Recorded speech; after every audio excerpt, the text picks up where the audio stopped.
이 찬양대의 찬양이 참 은혜롭습니다. 왜 은혜로운가 하면은 믿음으로 부르는 찬양은 믿음으로 받아들일 때에 은혜를 느낄 수가 있어요. 그러면은 믿음은 무엇이냐? 여러분, 우리가 예수를 믿는다 그러죠. 그 예수의 무엇을 믿습니까? 예수를 믿는다. 저 사람은 믿음이 있다. 아니면은 하나님의 교회를 무엇을 가지고 세우셨는가? 아니면은 오늘 우리가 무슨 힘으로 세상을 사는가? 어떤 사람은 그럽니다. 밥심으로 살지요 그래요. 저도 한때는 하여튼 아침 7시, 점심 12시, 저녁 6시 시간을 철저하게 지키면서 먹으려고 그랬는데 하여튼 그게 제대로 되지를 않아요. 우리 안에는 이 시간 개념이 별로 없어가지고 그냥 되는 대로 주는 겁니다. 그래서 제가 하도 어느 날은 화가 나가지고 냉장고 앞에다가 아침 7시, 그것도 매직 가지고 써놨어요. 아침 7시, 점심 12시, 저녁 6시. 그 다음날 보면 매직이 다 지워져 있습니다. 사람이 살 때에 역시 새끼는 먹어야지만이 밥을 안 먹으면 힘이 없어서 못 살죠. 밥은 먹어야 됩니다. 그것도 제때에 잘 먹어야지 또 건강하게 산다 그러죠. 어린아이들이, 갓난 아이들이 무슨 힘으로 살까요? 금방 태어난 아이들 그냥 우유만 먹고 살까요? 어머니가 베풀어 주시는 젖을 먹고 삽니다.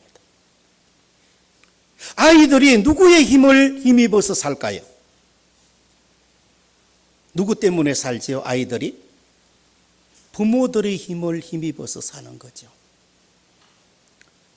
사람이 세상을 살아갈 때도 힘이 있어야 살 수가 있어요. 힘이 없으면은 그냥 흐느적 누가 툭 건드리면 툭 쓰러지고 넘어지고. 강대국이 왜 강대국입니까? 힘이 있기 때문에 그렇죠. 경제적으로 엄청난 부를 가지고 있고 군대도 강하고 또 좋은 무기들도 많이 가지고 있기 때문에 강대국입니다. 오늘날 세계 최대의 강대국을 미국이나 중국을 꼽고 있죠. 우리는 그 틈바구니에 살고 있습니다. 그래도 대한민국은 어느덧 힘 있는 나라가 되었죠. 세계 제10대 무역대국 안에 들어 있습니다. 올림픽에 나가도 10위 안에는 드니까요. 수출도 얼마 전에 발표가 나온 걸 보니까는 세계 7인가 하여튼 그 정도로 수출량이 많다는 거예요. 어느덧 힘이 있는 나라가 됐습니다. 사람이 출세를 할 때도 힘이 있으면 빨리 출세를 하죠. 아마 작년까지만 해도 그랬을 거예요. 그런데 세상이 바뀌면서부터 이제는 세상적인 힘을 가지고 출세를 좀 하려고 하면 힘듭니다. 괜히 그거 힘입었다가는 낙하산 내려오는 누구의 백으로 직장에, 좋은 직장에 들어갔다든지 아마 앞으로는 그렇게 하기가 힘들 겁니다.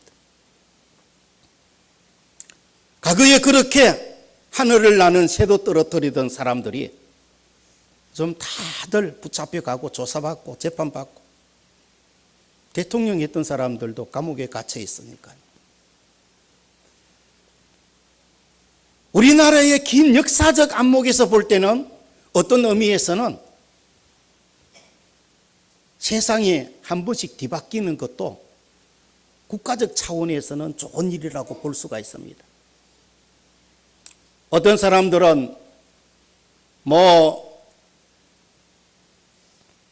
민준이 좌편이니 우편이니 하는 이야기를 하는 사람들이 많지만은 그것도 이 시대의 필요예요. 사회주의를 부르짖는 사람들도 민주주의가 발달하는 과정 속에는 필요합니다. 국가가 발전하는 데 있어서도 힘이 있어야 되죠. 그런데 그 힘이 어떤 힘인가? 자본주의만의 힘을 가지고 국가를 발전시키려고 그러면은 발전을 해도 빈익부가 생깁니다. 과거에 노르웨이나 스웨덴이 그랬죠. 거기도 사회주의 정부들이 수년 동안 들어섰어. 나라가 혼란스러울 때가 있었습니다. 그러나 지금은 온전한 민주주의가 정착이 돼가지고 국회의원이 되어도 함부로 국가 돈을 함부로 쓸 수 없습니다. 눈문 돈이 없습니다. 비서들 많이 거느리고 보좌진을 많이 거느리 가지고 정책금을 많이 거두들이고 또 기업체들 약점들을 물고 늘어진다든지 지적을 한다든지 해서 부를 착취하는 그런 일들이 그 나라는 전혀 없습니다. 그런데 우리나라는 아직도 많아요. 세상을 살아갈 때에 사람들이 무슨 힘을 의지해서 살려고 하느냐? 오늘날 사람들은 세상의 권세, 권력, 가장 오늘날 이 시대에 문제가 되는 것이 무엇이 문제가 됩니까? 돈이 문제가 되죠. 돈의 힘을 힘입어서 살려고 합니다. 돈 버는데 다 혈안이 돼가 있어요. 돈의 힘, 권력의 힘, 지식의 힘도 마찬가지입니다. 이런 세상적인 힘을 힘입어서 세상을 살려고 하면은 그 다음에는 반드시 고통이 따라오도록 때가 있습니다. 더 많은 문제들이 생기도록 때가 있습니다. 하나님이 왜 교회를 세워주셨는가? 무엇으로 교회를 세워주셨는가? 교회는 예수님의 십자가의 피로 값주고 세워주신 곳이 바로 교회입니다. 우리가 예수를 믿게 된 것, 예수의 무엇을 믿습니까? 여러분들 무엇을 믿습니까? 예수의 피를 믿어야 됩니다. 이게 바로 기독교의 진리요, 기독교 모든 교리의 핵심이 바로 여기에 들어있습니다.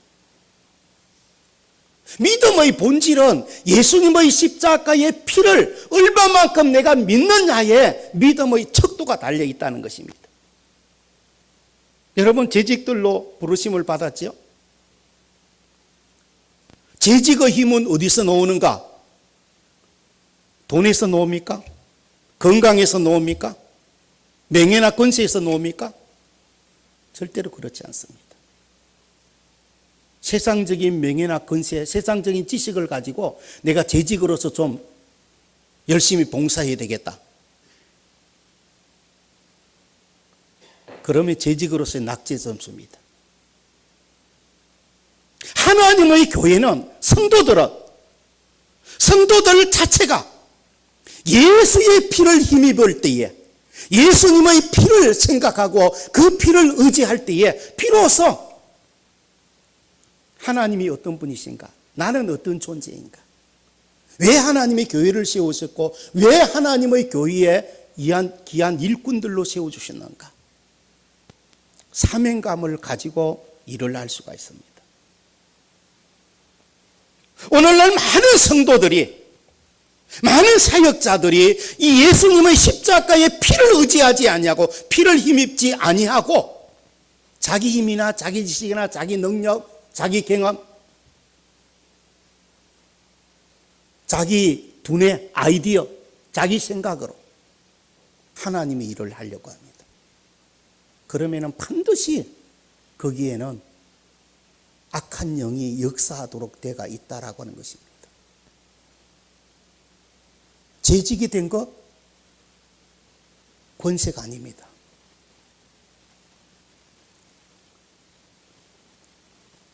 그거는 재직이 안 된 사람보다 조금 높은 자리라고 여기면은 큰 우산입니다. 오늘 이 본문 말씀 19절에 보면은 그러므로 형제들아 우리가 예수의 피를 힘입어 어디에 들어갈 담력을 얻었나니라고요? 어디에 들어갈 담력? 성소에 들어갈 담력입니다. 성소는 하나님의 교회입니다. 하나님 존전입니다. 하나님 앞입니다. 하나님 앞에 나아갈 수 있는 담력을 얻는 사람이 누구인가?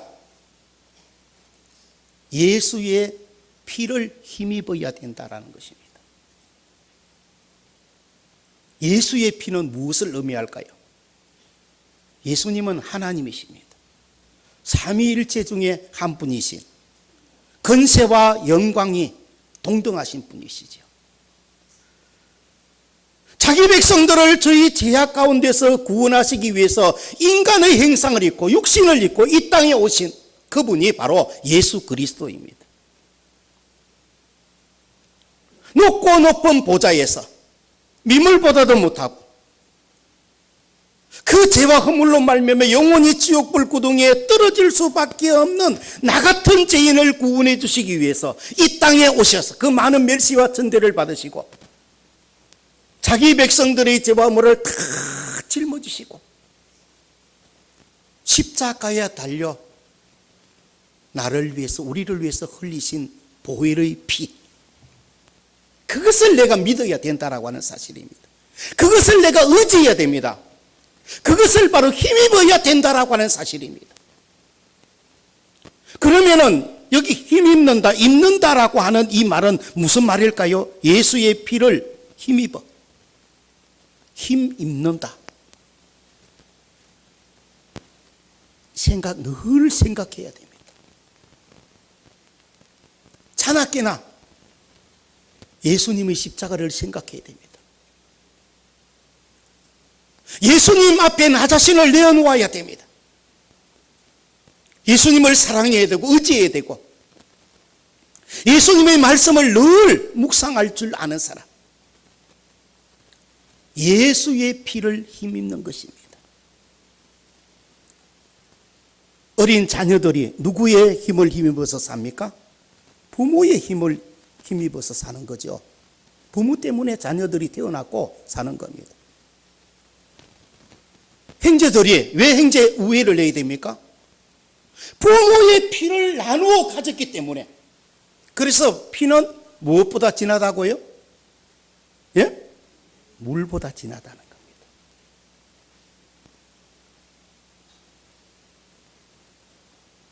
자녀들을 키워본 사람들은 그 자식들이 아프면은 얼마나 애가 탑니까? 차라리 내가 아프고 말지. 이 어린 자식이 이렇게 아프다니. 부모의 가슴은 찢어지는 것 같습니다.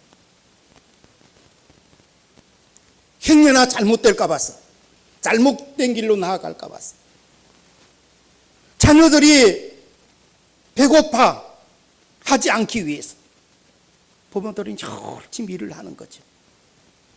자녀를 키웁니다. 양육합니다. 교육을 시킵니다. 시집장가를 보내도 잘 되기만을 원합니다. 자녀는 또 아무리 많은 죄를 지어도 부모는 그 죄를, 그 죄에 대해서 물론 책망은 하지만 안타까워할 수밖에 없고 눈물을 흘릴 수밖에 없습니다. 왜? 피를 나누었기 때문에 그렇습니다. 그래서 가족이라고 하는 것, 가족은 이 모든 국가의 근간을 이루고 있습니다. 가족이라고 하는 것. 피를 나누었기 때문에 그 피를 나눈 가족들은 끊어질래야 끊어질 수가 없습니다. 그 가운데서도 가장 가족 구성원들 가운데 가장 희생을 많이 하는 사람이 누굽니까? 어머니입니다. 어머니가 아기를 잉태해서 뱃속에 10달 동안 품고 있으면서 그 아기가 잘 태어나도록 하기 위해서 얼마나 그 10달 동안 어렵고 힘든 시간들을 보내지 않습니까? 또 태어나올 때는 얼마나 힘듭니까?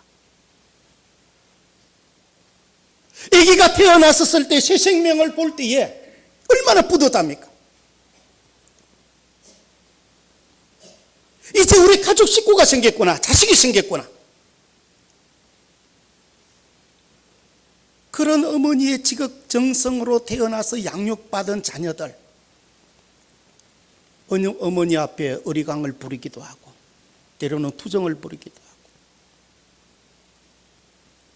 어렸을 때부터 부모님에게 효도한 사람들은 부모님이 나중에 돌아가셔도 후회가 별로 없어요. 그런데 부모님을 그렇게 가슴 아프게 해드리고 부모님을 제대로 섬기지 못하고 불효한 자식들, 부모님이 돌아가실 때 그렇게 서럽게 우는 모습들을 볼 수가 있습니다. 어머니라고 하는 그 이름 앞에서는 누구나 머리를 숙일 수밖에 없고 무릎을 꿇을 수밖에 없습니다.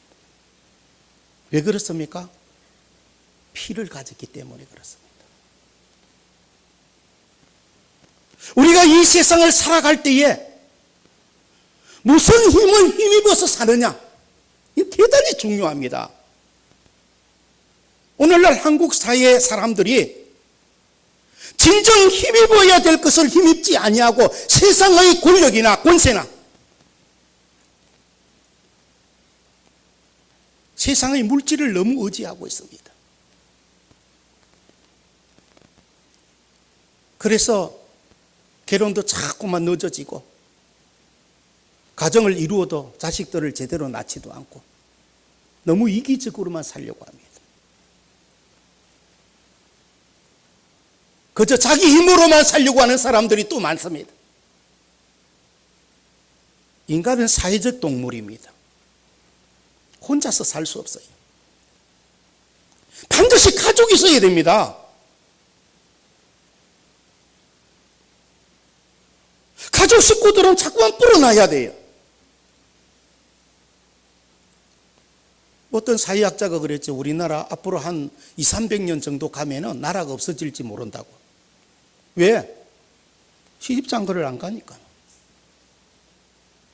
우리 딸도 36살인데 이제 36살 됐네. 미국 유학까지 시켜놨더니 한국에 와서 백화점 매니저 하고 있어요. 너 제발 진짜 좀 가라 그래도 아빠 남자가 없어 그러는 게. 남자가 없어.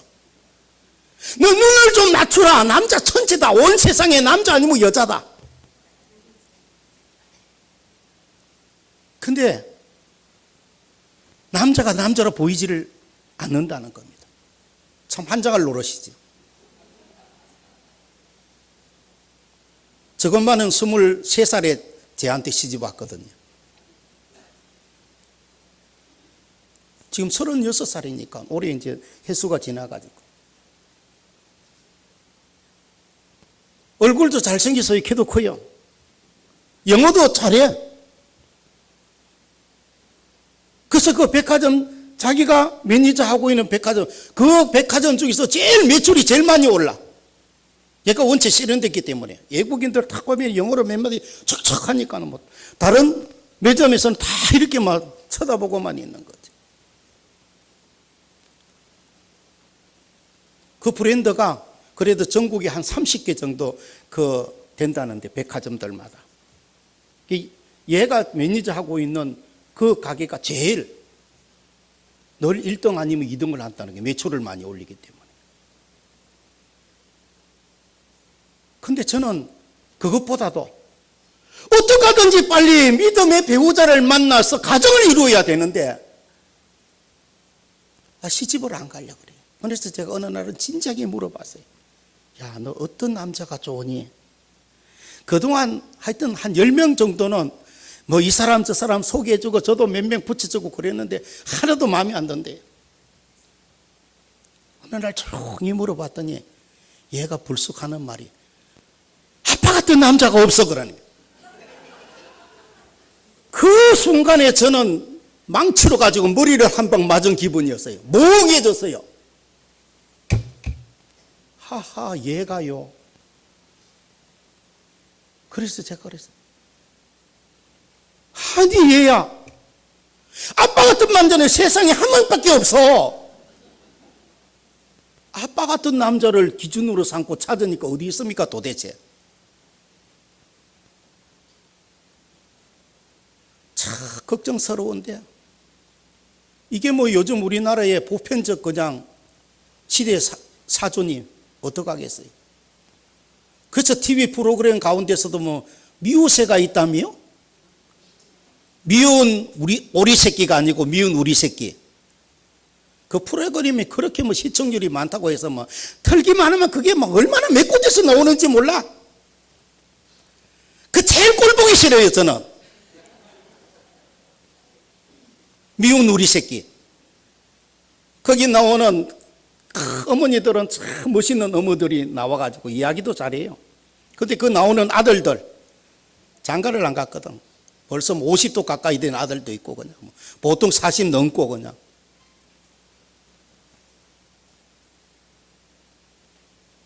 세상을 살아가는 데 있어서 예수의 피를 힘입지 아니하고 세상적인 어떤 것을 힘입어서 살려고 하면은 사회는 문제투성이가 되고 맙니다. 교회도 마찬가지입니다. 오늘 재직들이 예수의 피를 힘입지 아니하고 재직 노릇을 하려고 그러면은 교회는 문제가 생기도록 때가 있어요. 여러 사람들에게 상처를 입힙니다. 더 나아가서 하나님의 마음을 너무 아프게 드리게 된다라고 하는 사실입니다. 반면에 예수의 피를 힘입으면은 어떻게 되느냐? 하나님 앞에 담대히 나갈 수가 있습니다. 그래서 성소에 들어갈 담력을 얻었나니 세상을 살아갈 때 담력이 있어야 돼요. 여러분, 담력이 없으면은 밤길에도 혼자 못 다니죠. 우리나라는 치안이 잘 돼가지고 뭐 밤에 어디를 다녀도 별로 뭐 어려움이 별로 없습니다. 저는 지금 은퇴해가지고 시골에 살고 있는데 뭐 묘지 밤중에 한밤중에 묘지 가까이 가도 별로 무서움을 몰라요.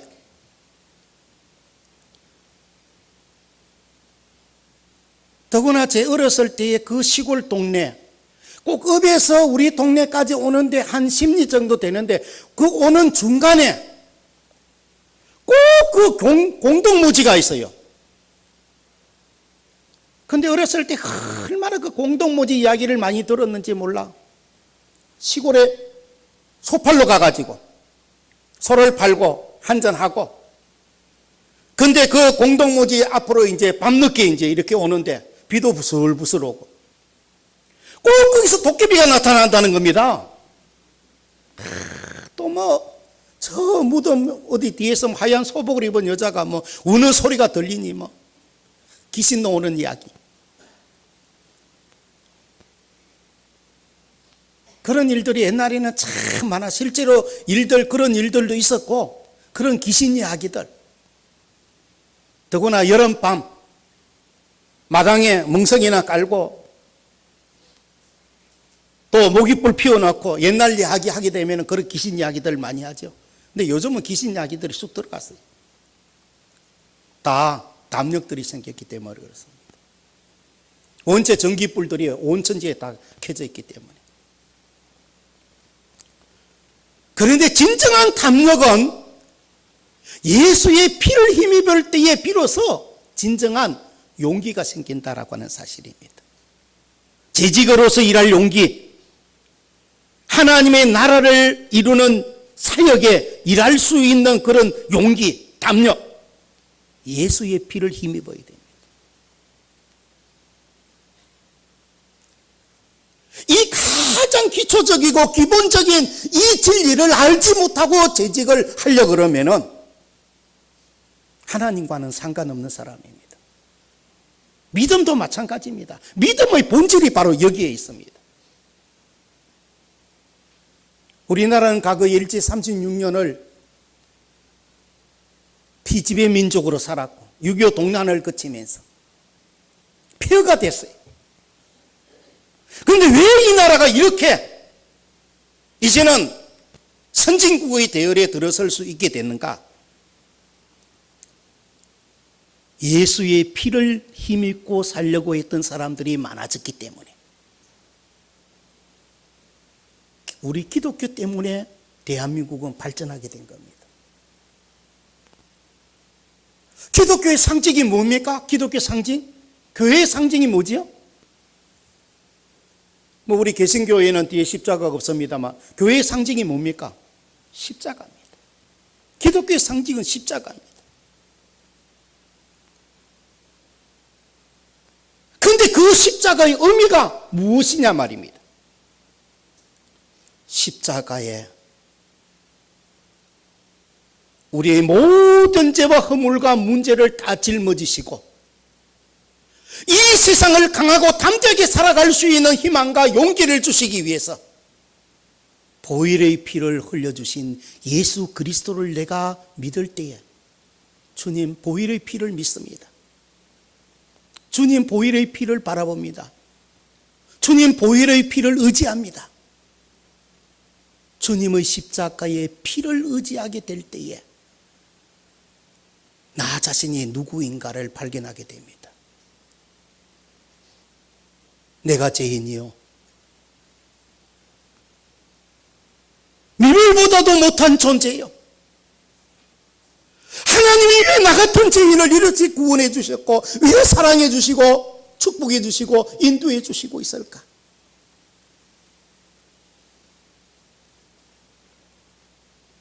그것을 생각나게 하시고 그것을 깨닫게 하시고 감동 감화를 주심으로 말미암아 내 속에 놀라운 담력이 생기게 된다라고 하는 사실입니다. 제가 막 고등학교 1학년 되기 전에, 그때가 67년도인가요? 68년도인가? 대구에서 중학교를 마치고 서울에 목동으로 이사를 와서 12월 어느 추운 날이었어요. 그 전날 토요일까지 제가 동네 애들하고 바둑을 두고 있었는데, 전도지를 지나가다가 주면은 예수를 믿으시라고 주면은 전도지 그거 빼앗아가지고 확 찢어내버리고 코 풀어가 내버리고, 야 예수를 믿니 내 주먹을 믿어라 그랬어요. 근데 그 다음 주일 저녁에 교회 종소리가 막 들리는데 저도 모르게 교회를 가고 싶어요. 저녁 때에 굉장히 추운 날이었어요. 집에서 불과 한 20분 정도 걸어가지고 찾아간 곳 목동 제일교회였었는데, 우리 모교회가 지금 예배는 막 시작됐고 목사님이 설교 중간이었어요. 그래서 제일 뒷자리에 앉았어요. 제가 나도 모르는 어떤 힘에 이끌려서, 예수 그리스도는 당신의 죄 때문에 십자가에 달려 돌아가셨습니다. 자리에 앉는 순간에 그 말씀이 청청백력같이 제 귀에 들려오면서, 그때 우리 교회 이 강대상 뒤에 십자가가, 큰 십자가 달려 있었어요. 여기를 쳐다보니까 예수님이 십자가에 달려서 피를 흘리는 모습이 내 눈에 이렇게 보이는 거예요. 저 너무 깜짝 놀랐어요. 그러면서 큰 불덩어리가 이 십자가에서 확 저 안으로 날라오는 겁니다. 제 속으로 확 들어가요. 순간 이 속이 팍 불이 타면서 뜨거워지기를 시작하는데,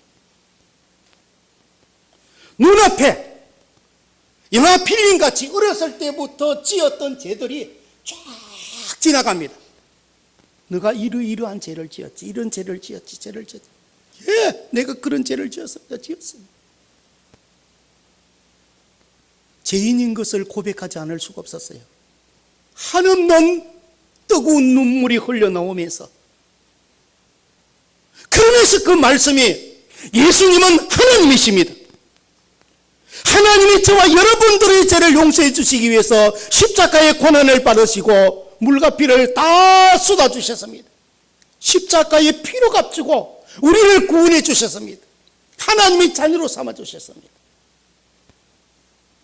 그 말씀을 듣는 그 순간순간마다 얼마나 많은 눈물을 흘렸는지 모릅니다.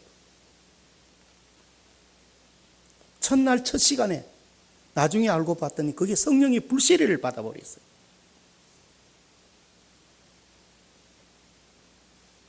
그 다음날 월요일 저녁부터 토요일 새벽까지 부흥회가 있다 그래요. 월요일 저녁부터 그 부흥회를 참석하기 시작했어요. 그리고 그 다음날 화요일 날 새벽부터 새벽 기도도 참석하게 됐어요. 고등학교 3년 동안 새벽 기도 한 번 빠지지를 않았어요. 그 해에는 얼마나 추웠더니 한강이 꽁꽁 얼어서 영하 30도까지 내려갔었어요. 근데 하나도 춥지를 않아요. 그 예배를 드리는 끝날 때까지 얼마나 많은 눈물을 흘리면서 그 말씀을 듣고 은혜를 받았던지. 나중에 누가 와서 툭툭 쳐요.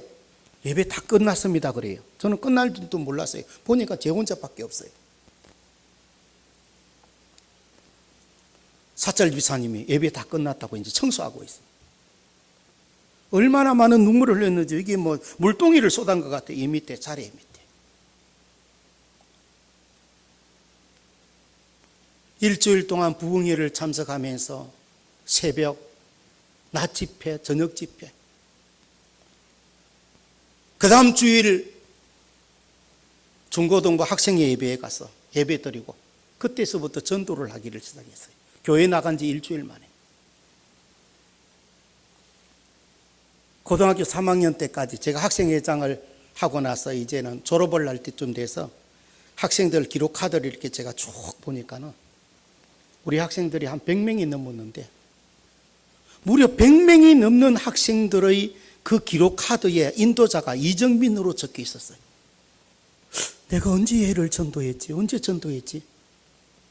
기억이 가물가물해요. 아마 제 생애에 가장 지적적으로 전도를 했을 때는 그때가 고등학교 그 3년 동안 가장 전도를 많이 하지 않았나.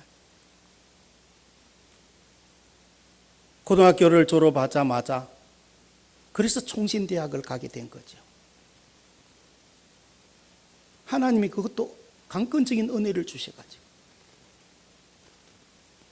얼마나 하나님이 저를 많이 사랑해 주셨으면은 총신대학 시험을 보기 전에 한 달 전에 우리 아버지가 너무 반대를 해가지고 너는 신학교 가지 말고 법대를 가라. 너 이름이 조정정자에 민첩할 민자이기 때문에 조정정자를 또 법정자라기도 말을 합니다. 너는 이 법가계 통으로 나가야지만이 성공할 수 있다. 아버지는 그때 아버지 어머니는 예수를 안 믿었기 때문에 제가 무척 기도를 했어요. 부모님들도 예수 믿게 달라. 너무 반대를 심해서 제가 책보따리 싸들고 성경도 싸들고 저기 청계산 기도원으로 올라갔어요. 대학 시험 한 달 정도를 앞두고 기도원에 가서 기도도 할 겸 공부도 할 겸 부모님을 반대하는 부모님을 위해서 기도도 할 겸해서 올라갔더니 그 청계산 기도원에 올라가서 방이 옆으로 쭉 돼가 있지 않습니까? 방 한 칸 신발 벗으면 바로 방인데 갔더니 방이 비어 있는데 누가 어떤 청년 옷이 하나 있어요. 그래서 제가 좀 앉아 있으니까 키가 큰 청년이 돌았어요. 그래서 제가 저는 대학 시험을 앞두고 기도할 겸 올라왔습니다. 무슨 대학에 가려고요? 총신대학 가려고 그럽니다. 그랬더니 제가 총신대학 이번에 1학년을 마쳤습니다. 그러는 거예요. 그러면서 그 학생이 저한테 작년에 시험 봤던 그 과목들을 자기가 작년에 시험 봤는데 수석으로 합격했다는 거예요.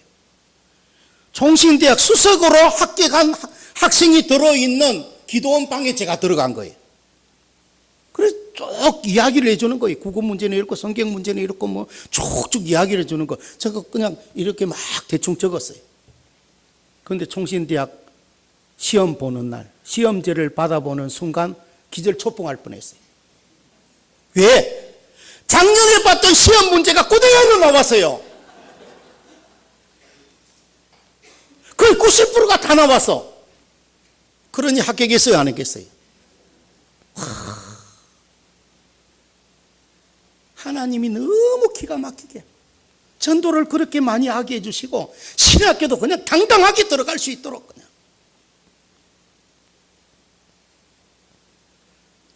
예수의 피를 힘입으면은 세상을 살아갈 수 있는 엄청난 담력을 얻는 줄을 믿으시기 바랍니다. 그래서 고린도전서 1장 18절에 십자가의 도가 멸망하는 자들에게는 무엇이요? 미련한 것이요. 구원 얻는 우리에게는 하나님의 무엇이 됨이라고요? 능력이 됨이니라. 믿습니까? 십자가의 도, 예수의 피입니다. 십자가의 도는. 교회는 예수의 피입니다. 여러분은 바로 예수의 피입니다. 이걸 알아야 돼요. 십자가의 도가 멸망하는 자들에게는 미련하게 보이는 것입니다. 저 예수쟁이들 왜 저렇게 열심히 교회 가서 예배드리고 기도하고 찬송 부르고 미친듯이 찬송 부르고 막 기도하지? 왜 울면서 기도할까? 왜 저렇게 열심히 전도할까? 왜 저렇게 교회 가서 충성할까? 멸망하는 자들에게는 미련하게 보여요. 그런데 구원 얻는 우리에게는 하나님의 능력입니다.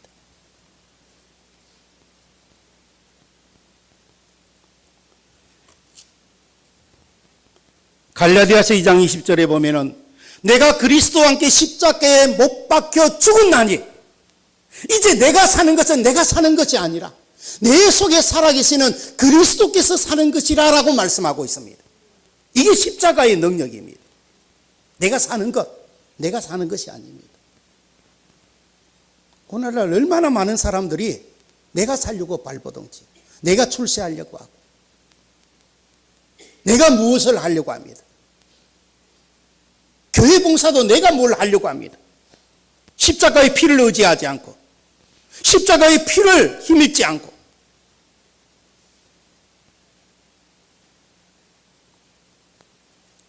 왜 기독교의 진리가 위대합니까?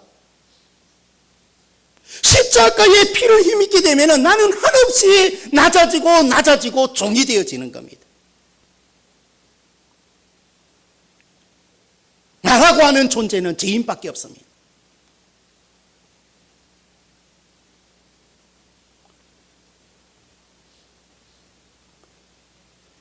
사도행전 20장 28절에 보면은 하나님이 자기 피로 사신 교회를 보살피게 하셨느니라라고 말씀하고 있어요. 재직들은 하나님의 피로 값주고 사신 교회를 보살피는 직임을 가진 사람들입니다. 내가 하나님의 피로 값주고 산 존재라고 하는 사실입니다. 그래서 피는 물보다 진합니다. 모든 삶의 원동력이 여기에 있습니다. 교회의 원동력이 여기에 있습니다. 보혈의 피, 예수의 피. 늘 예수님을 바라봅니다. 생각합니다.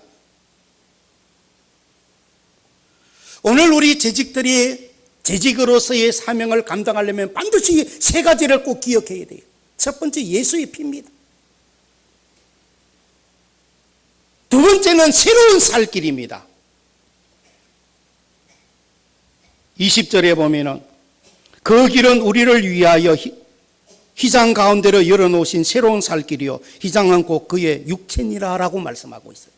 그 길, 십자가의 피를 힘입어 성소에 들어갈 담력을 얻었는데 그 길은 새로운 살 길입니다. 우리가 살아가야 할 길이 바로 여기에 있습니다. 여러분, 어떤 길을 걸어가기를 원합니까? 그저 행복한 길을 걸어가기를 원합니까? 출세의 길을 걸어가기를 원합니까? 그저 돈 버는 길로만 걸어가기를 원합니까? 오늘날 이 세상은 길이 참 많습니다. 기차가 다니는 철길이 있고, 자동차 다니는 자동차 길, 배가 다니는 항해길도 있고, 개미가 다니는 개미길도 있어요. 전 세계의 나라들 가운데 국토 면적에 비해서 길이 가장 많은 나라가 1번, 1순위가 우리나라 대한민국입니다. 오늘날 대한민국이 살기 좋은 나라가 된 것은 길이 많기 때문입니다. 시골 농로도 포장을 다 해주고 있으니까 지금. 우리도 국도에서 우리 집이 그 홍성 산골짜기까지 1km인데 500m까지는 아스팔트 포장으로 되어 있고 500m 그 아스팔트 포장길에서 집까지 가는 길은 시멘트 포장으로 되어 있어요. 옛날에는 농로길이었어요. 농로들도 다 포장해 줍니다. 제가 종신대학을 졸업하고 1982년도에 독일로 유학을 갔었는데 그 독일 농촌 지역을 보니까는 너무 황홀했어요. 모든 농로가 다 시멘트 포장이 돼가 있어요. 82년도에는 우리나라 그때까지만 해도 포장 안 된 도로들이 많이 있었어요.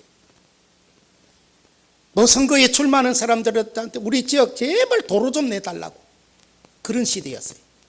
지금은 주민들이 도로 내달라고 소리 안 해도 공무원들이 알아서 다 내줍니다. 길이 너무 많아서 탈이에요. 지금은 너무 헷갈려요.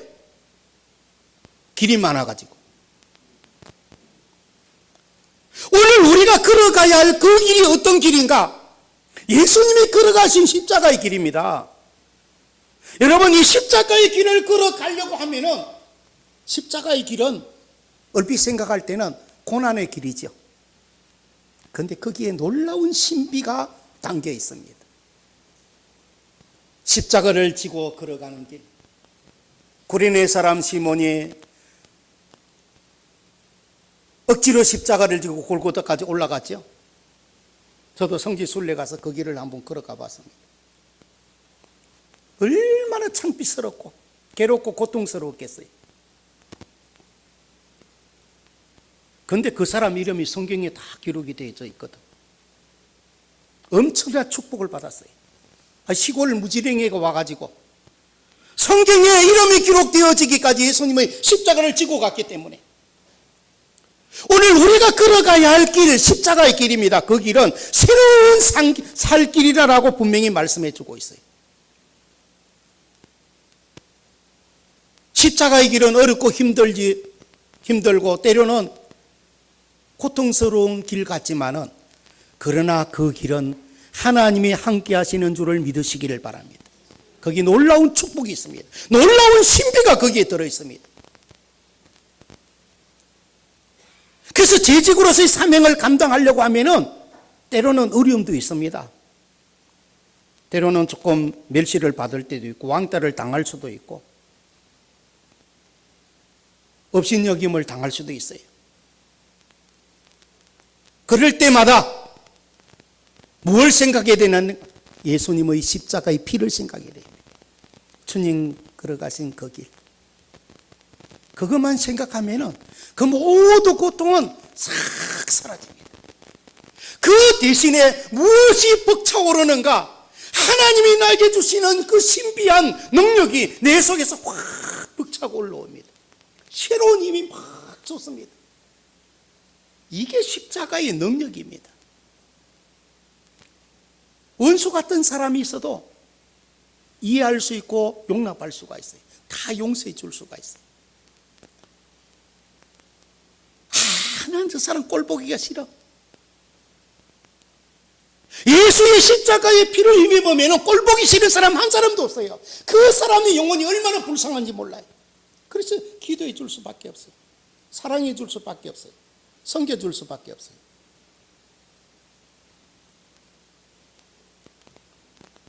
제가 우리 십정교회 부임했더니 그러니까는 12년 교회 세워진 지 12년 만에 13년 만인가요?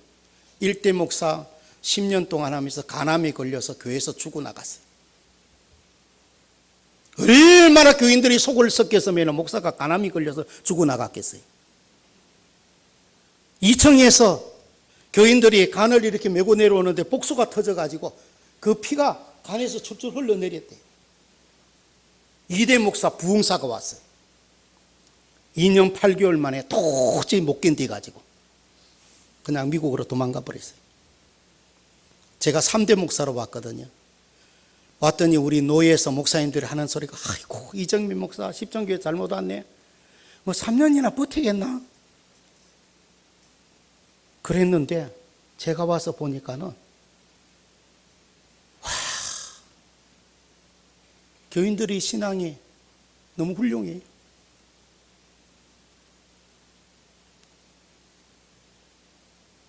그렇게 지목했던 사람도 보니까는 믿음이 너무 좋아. 그래서 저는 22년 동안 사역하면서 교회에서 한 번도 얼굴을 붉힌 적이 없어요. 큰 소리 친 적도 없고 야단친 적도 없어요. 제 아내 보고 그랬습니다. 나는 우리 십정교에서 누구 한 명이라도 저 이정민 목사가 꼴보기 싫다 그러면 나는 그날로 보따리 싼다. 저는 늘 그랬어요. 22년 사역하고 원로 목사로 만 63세에 원로 목사로 조기 은퇴를 선언하고 말았어요. 꼴보기 싫은 사람이 있었기 때문에 제가 그랬을 것 같아요.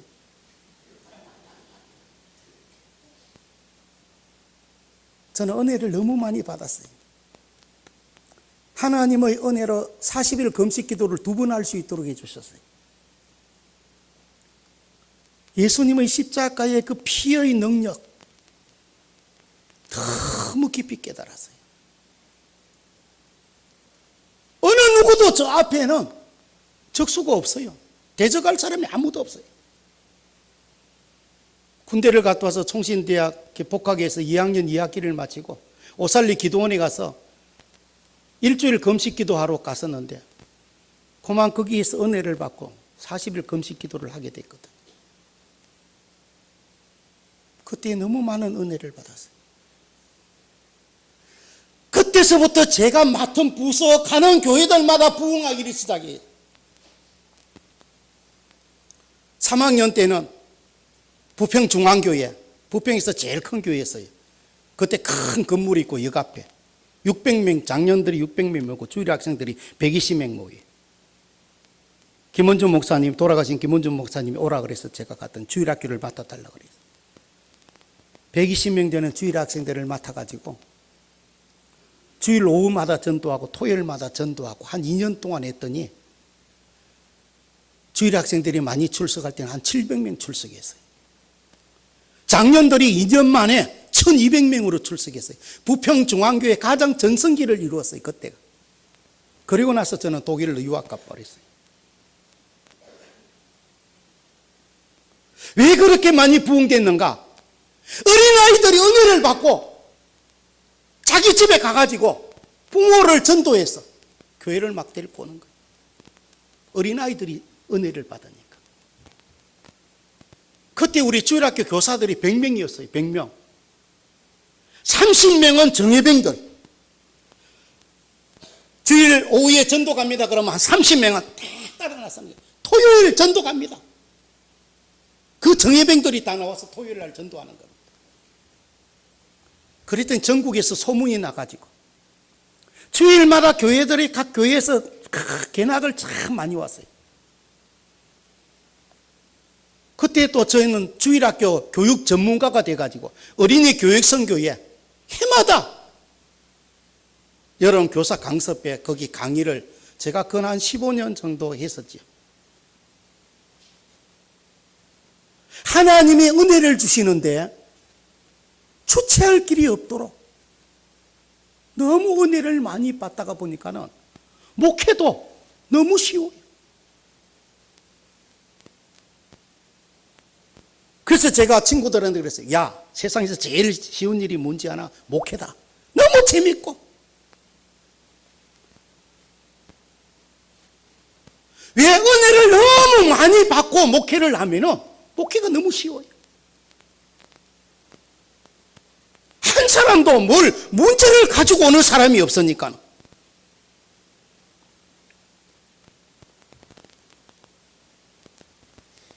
제가 은퇴하는 그 해에는 우리 청년들 29명을 데리고 유럽 20개 국가 32일간 1인당 450만 원만 내도록 하고 유럽 비전 트립을 떠났어요.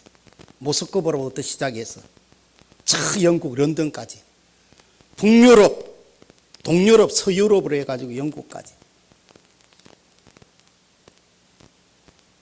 왜 450만 원을 받았느냐? 제가 그때까지만 해도 유럽을 7번이나 한 달씩 정도 일주를 7번이나 했기 때문에 유럽 곳곳에 하는 목사들, 선교사들이 너무 많았어요. 그래서 10개 교회가 우리 청년들한테 그 교회를, 선교관을, 교육관을 숙소로 다 내줬어요. 자기들이 음식도 다 해줬어요. 그러다 보니까는 450만 원 정도밖에 안 받은 거죠. 그렇게 데리고 갔다 왔더니 교인들이 이제는 우리 어른들 좀 데리고 가달라고. 가뜩이나 제가 세계 여행을 참 좋아하는데 지금까지 한 80개국이 넘을 겁니다. 1년에 꼭 한두 달은 제가 교회다가 이야기하고 한 달씩 떠납니다. 막 유럽이나 저 미국이나 뭐 호주나 그냥 제 마음대로 가고 싶은 길을 다 가요. 어느 곳으로 가도 저는 전혀 걱정하지 않습니다. 왜? 예수의 피를 힘입기 때문에 하나님 주신 담력을 가지고 무조건 가는 겁니다. 그럼 목사님 영어는 참 잘하시겠네요. 영어요? 중학교 1학년 실력도 안 됩니다. 그냥 대충 영어 글씨만 읽을 줄 알고 뭐 단어만 좀 알면은 다 통하도록 때가 있어요. 전 세계 어디든지 다 통합니다. 내가 직접 인터넷 들어가서 항공권 예약하고 또 지역마다 또 들어가서 항공권 예약하고 그리고 뭐 호텔도 인터넷 들어가면 뭐 다 나와 있으니까 그날 저녁에 어디서 묵을 건가 그날 저녁 오후에 또 바로 호텔도 예약할 수가 있어요. 세계 각국 어느 곳으로 가든지 간에 길이 다 있어요. 다 통하도록 때가 있어요. 영어 별로 많이 안 해도. 예수의 피를 힘입기 때문에 겁나는 곳이 한 군데도 없어요. 무슨 문제가 생겨가지고 영어가 안 통할 때는 방법이 딱 한 게 있습니다. 그때는 한국말로 합니다. 한국말로 막 해버리면 저것들이 궁금해가지고 무슨 말이냐. 결국 통역을 저것들이 데리고 와요. 그럼 무슨 걱정할 필요가 있습니까? 아직 제가 안 가본 나라가 지금 남미하고 중부 이 아프리카 지역인데 아마 남미 지역은 내년이나 후년이나 아마 지금 한번 배낭 메고 또 한 두 달 정도는 또 가봐야 될 것 같아요. 아프리카는 조금 위험할 것 같고 그래도 이제까지 위험한 나라가 한 군데도 없었으니까. 예수의 피를 힘입을 때에 담력을 얻는다. 담력. 우리가 걸어가야 할 그 길, 새로운 길이다.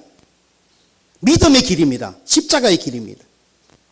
그래서 예수님은 요한복음에서 나는 길이요 진리요 생명이니 나로 말미암지 않고는 아버지께로 갈 자가 없느니라 그랬어요.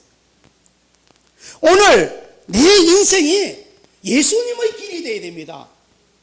예수 믿지 않는 사람들이 나를 통해 가지고 예수를 믿도록 만드는 길이 되어야 됩니다.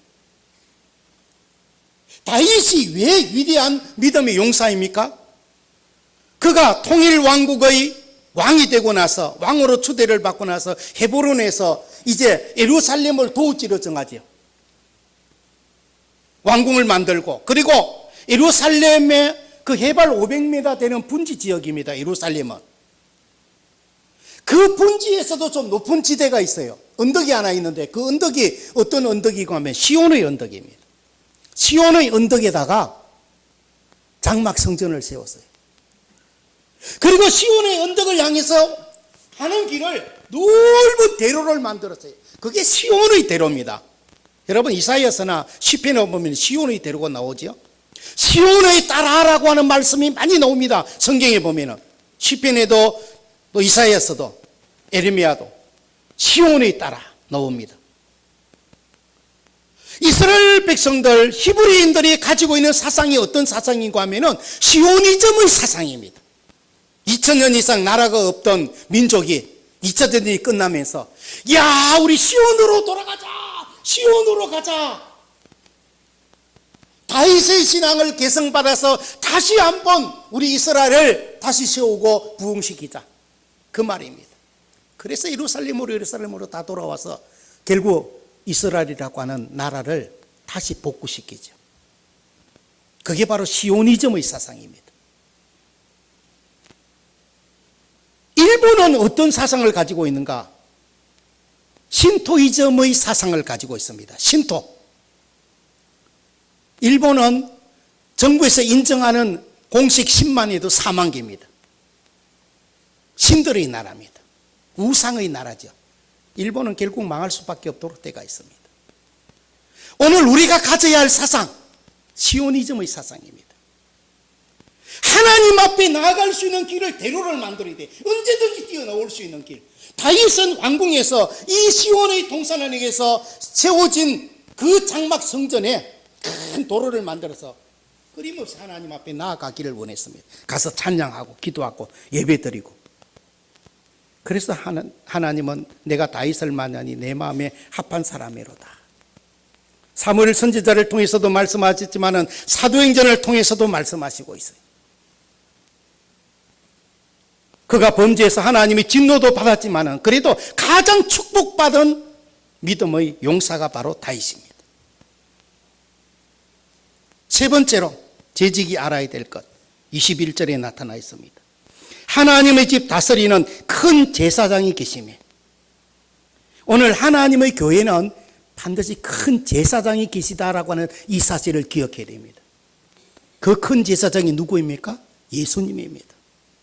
우리는 예수님을 위해서 봉사하고 충성하고 믿음의 생활을 합니다. 예수님의 십자가의 피를 의지해서 이 세상을 살아갈 수 있는 힘을 얻고 담력을 얻고 능력을 가지게 됩니다. 예수의 피를 의지하지 아니하면은 모든 것이 허사입니다. 아무 의미가 없습니다.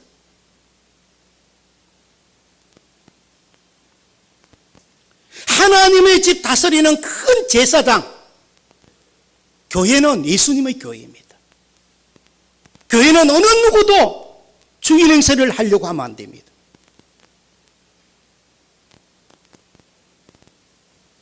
제가 부산 신백로교에서 5년을 사역에 가다가 서울 성도교회 부목사로 왔어요. 남산 밑에 있는 큰 교회지요. 그런데 갔더니 장로님 3사람이 다 중풍으로 쓰러져 있었어요. 첫째 수석 장로님, 그 다음에 두 번째, 세 번째 장로님들이 한 10몇 분 정도 계셨는데 1번, 2번, 3번이 다 중풍으로, 첫 번째 장로님 벌써 돌아가신 지 오래됐지만 고성훈 장로님 동경 제국대학 출신입니다. 이북에서 피난 내려오기 전에 평양에서 제일 갑부 중에 한 사람이었어요. 그 동생은 또 고성기 장로라고 고려대학 의과대학 교수입니다. 아주 뛰어난 수제 집안. 왜 3사람의 장로님들이 다 쓰러졌는가? 저보고 신방 가자 그래서 3분 장로님들 다 신방을 갔어요. 그런데 나중에 제가 조사를 한번 해봤어요. 몇 분 집사님들, 건사람들 물어줬어요. 왜 쓰러졌습니까? 그러니까 이구동성으로 하는 이야기가, 첫 번째 1번 장로님은 고성훈 장로님 동경제국대학, 그 부인은 건사님이 의사예요. 또 반포 아파트에 1층에다가 병원을 차려놨어요. 그 장로님을 산소호흡기 꽂아놨고 식물인간이 되어 있어요. 그 전에 성도교회를 부흥시켰던 김성한 목사님이 계셨는데 칼빈주의 해설이라는 책도 썼고 송신대학이 강의도 했어요. 그 목사님을 그렇게 괴롭혔다는 겁니다. 그 장로님이. 그래가 김성한 목사님이 돌아가셨어요. 교회에서 장례를 치렀어요. 돌아가시고 얼마 있지 않아서 그 장로님이 중풍이 걸렸어요. 식물인간이 되어버렸어요. 교회를 못 나와요. 두 번째, 김희보 지금 돌아가셨죠. 총신대 학장하셨고 참 은혜로우신 교수님인데 저도 그분 밑에서 몇 년을 배웠으니까 구약학을 이분이 뒤를 이어서 그 교회 협동 목사로 계셨어요. 가족들도 다 나오고.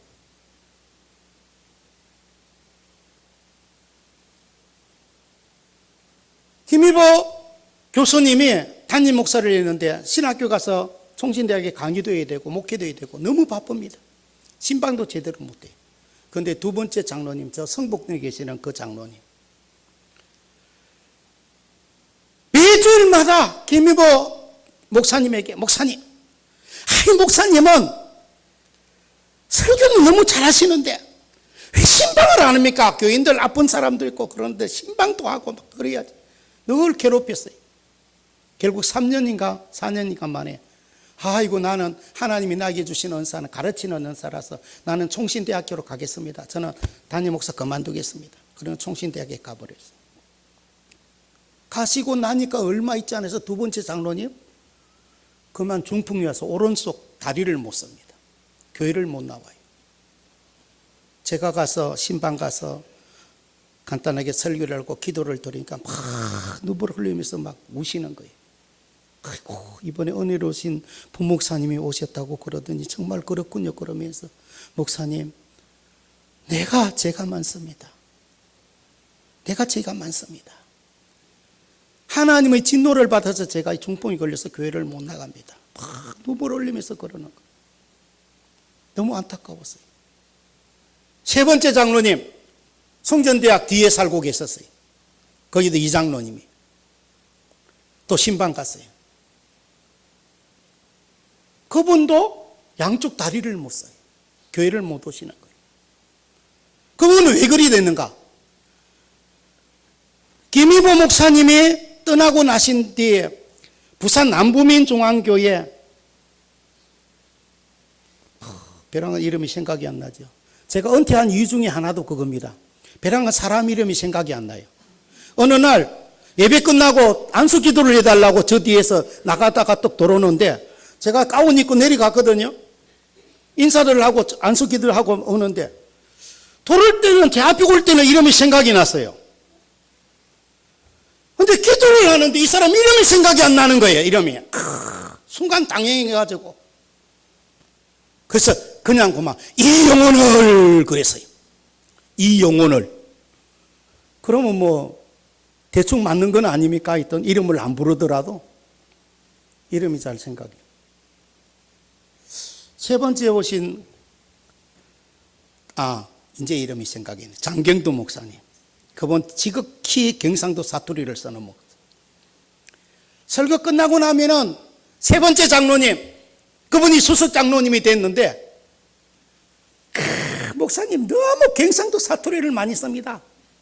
어떻게 경자지 갱자입니까?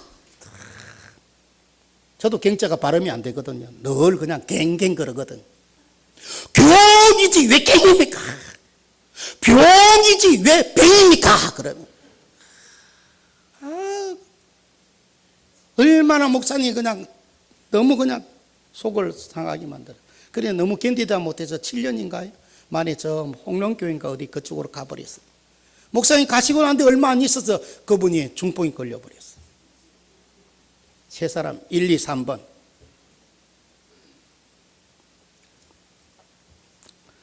중풍 안 걸리고 오래 살려면은 하여튼 예수의 피를 힘입기 바랍니다.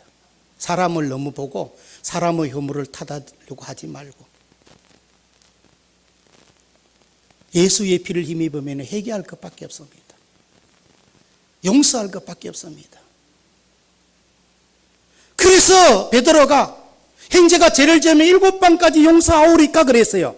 여러분 7번까지 용서해 줄 수 있는 사람은 위대한 성자입니다. 우리 한국 사람들이 몇 번까지 용서해 줍니까? 몇 번? 30번. 길어봤자 30번밖에 용서 안 해줘요. 그런데 베드로 7번까지 용서해 주겠다고 그랬어요. 그런데 예수님이 뭐라 그랬습니까? 7번이 아니라 7번씩 70번까지라도 용서해 줘라. 그러면 몇 번이요?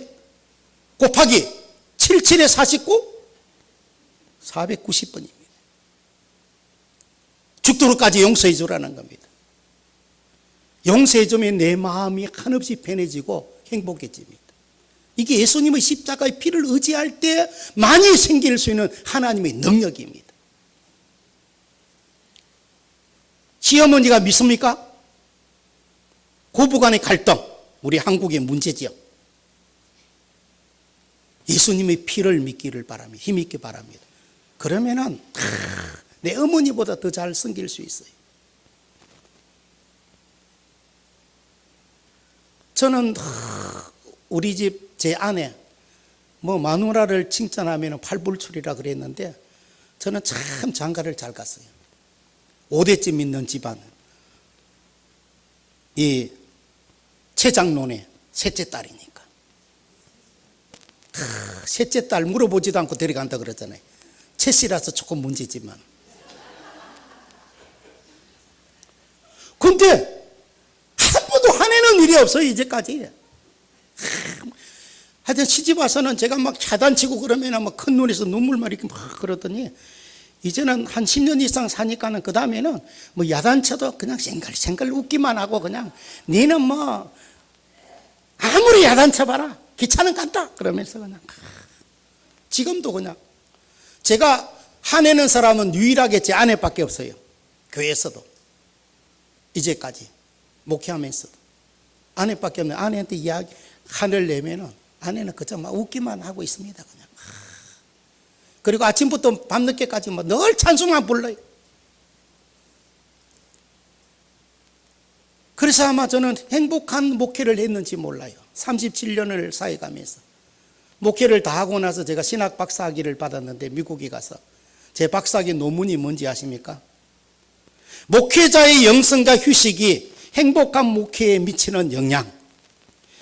160페이지 박사학위 논문을 제출했더니 그 학교에서 그걸 다 읽어보고 이야 도대체 이렇게 행복한 목회를 할 수 있는 사람이 있느냐, 이거는 논문상을 줘야 된다 그러면서 신학 박사학위도 주면서 덩달아 가지고 논문상도 받았어요. 은혜를 많이 받았어요. 은혜의 본질은 예수님의 십자가의 피입니다. 십자가의 피를 의지하기만 하면, 붙들기만 하면 그게 놀라운 하나님의 능력이 나옵니다. 하나님의 은혜와 사랑과 행복이 무궁무진하게 나오는 줄을 믿으시기를 주의 이름으로 축원드립니다. 기도드리겠습니다. 참 좋으신 하나님, 은혜와 사랑을 감사합니다.